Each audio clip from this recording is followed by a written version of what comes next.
ikaw lang ang lalabas ng may bitbit, kaya naman pinalabas ko na sa kanila yung mga pinagpipili ko kanina.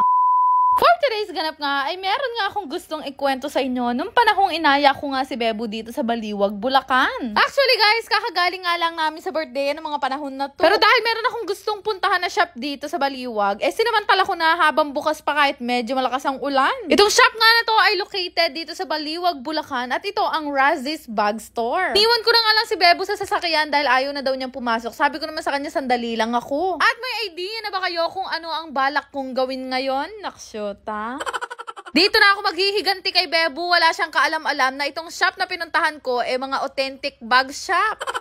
Hindi lang bag ang matatagpuan mo dito dahil napakalaki ng shop na to. Actually, meron din sila mga class A dito pero mas madami talaga yung mga authentics. At panigurado this time, pagsisisihan talaga ng bongga ni Bebo yung ginawa niya sa akin nung nakaraan. Naksyota. Buti na lang talaga, merong mas malapit na shop dito sa amin. Ay, ngayon pa lang naiisip ko na kung ano yung magiging reaksyon ni Bebo. Abay, sa dami ba naman pagpipilian dito, pati mga authentics nga na perfume, nandito rin. At ngayon pa nga lang ay simulan na nga natin ang paghahakot ng mga bags na gusto ko. Nagpa-assist na nga ako sa kanila at huwag kayo mag-alala, hindi kayo mawawalan kapag nakarami ako, bibigyan ko rin kayo. Actually guys, meron akong gustong bilhin na bag dito at tinanong ko nga kung magkano yung presyo. Shoota, 28,000 daw. Deserve ko naman yan at hindi naman ako yung magbabayad kaya kinuha ko na. Ang tip ko nga sa inyo, bay huwag kayong pupunta dito ng bagong sahod kayo kung ayaw nyo maghiwalay kayo ng asawa nyo. Alam nyo naman guys na hindi talaga ako mahilig sa mga branded na bag. Pero mukhang mahihilig na ako this time dahil hindi naman ako yung magbabayad. Naksyota. Aba, hindi pa nga nag-iinit ang aking mga paa dito, nakapili na agad ako ng 4 na bag. Ganyan lang ako kabilis mamili kasi tiniktikan ko na yan sa Facebook page nila. Nagugulat nga sa akin yung mga sales lady dito dahil napakabilis ko nga mamili. Akala siguro nila mapera ako. May mga authentic watches nga din sila na binebenta dito, kaya naman syempre kumuha na din ako. Guys, napakamura nga ng mga perfume nila dito compare sa US. Ito talaga ang matatawag kong can't say no challenge kasi hindi ko kasama dito sa shop yung magbabayad. Naksyota.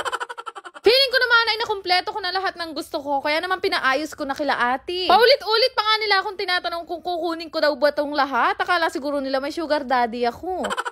Pero alam nyo ba, si Bebo hindi aakyat yan kapag wala kang ibibigay sa kanya. Kaya naman naisipan kong ibili ko siya ng isang sapatos. Pero hindi na rin siya lugi dito dahil original Nike shoes to. O diba, ganyan ko siya kamahal, naisipan ko pa siyang ibili. Hello.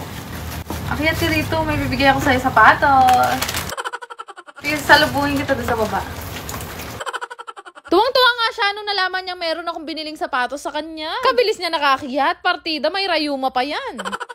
Pero na-seminar ko naman na silang lahat na si Bebo nga ang pagbabayarin ko. Abay, naikwento ko kasi sa kanila na in-scam ako niya ng 46,000 nung nakaraan. Kaya naman hindi tayo magpapatalo, kailangan natin yung higitan. May papir-apir ka pa, ikaw magbabayad niyan, mulala.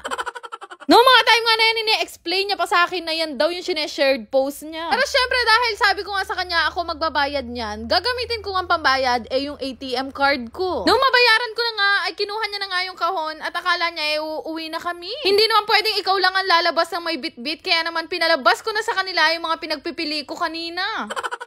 Wala ka nang magagawa, pina-paper bag ko na yan lahat.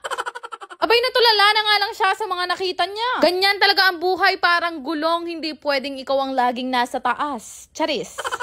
Tinanong niya pa nga ako kung lahat daw ba to ay gagamitin ko. Kaya naman sinimulan na nga rin kwentahin ni ma'am lahat ng napamili ko. 5,500, 14,500, 8,850 din po. Ma'am, ang late nito, 8,500. So, parang ayaw pang maniwala, naksyuta. Noong mga panahon nga na yan, ramdam kong pinagpapawisan na siya ng malamig. 61,150 pesos lang, sir. Ba't malungkot ang beshi nyo? Han kita ng 9,500 na sapatos. 9,500? Ito pa lang, ubus na yan. Wala naman din magagawa si Bebo kasi napapalibutan na namin siya. Kaya naman na natatangi niyang choice para makalabas kami dito ibigay ang ATM card niya. Naksyota. Happy niya nang sasabihan ko, Keka, wag na wag mong susubukan ng mga kapangpangan. Pero sobrang thankful ako sa iyo kasi magkakabag ang buong pamilya ko. Oh, Thank balik you. kayo. Ba't gumaan? Ay grabe, favorite shop ko na talaga tong Razzies Bag Shop. Kaya naman thank you so much po sa inyo. Ay talaga naman, bibili lang ako bukas ng itlog na pula. Naka Michael Kors pa ako, naksyota. Ang pinaka main lesson sa vlog ko na to ay wag na wag mong gagawin sa iba kung ayaw mo din gawin sa'yo. Naksyota. Matanong ko lang sa inyo, nasubukan nyo na ba maglaro at mag-withdraw sa Diamond Game? Uunahan ko na nga kayo, itong laro na to ay para lamang sa mga matatanda at mahigpit na pinagbabawal sa mga bata. At higit sa lahat, ito ay libangan lang. Para mag-register, fill upan nyo lang lahat yan, ilagay ang inyong mobile number at ganun lang kadali meron na nga kayong account dito sa Diamond Game. Dami nga kayong laro na pwede pagpilian dito. May color game, toss coin at iba pa. Itong color game nga, pinakamadaling laruin dito dahil mamimili ka lang din naman ng kulay. Para ka nga lang din nasa peryaan, pero ang kaibahan dito sa Diamond Game, hindi mo na kailangan lumabas. Kung gusto nyo rin itong laruin, makikita nyo yung link sa comment section at doon nyo rin makikita yung referral ID. Dali nga lang din mag-cash in at mag-withdraw dito dahil may mga instruction din naman. Pero uulitin ko, itong laro na to ay strictly for adults only. Yan lang naman. Salamat!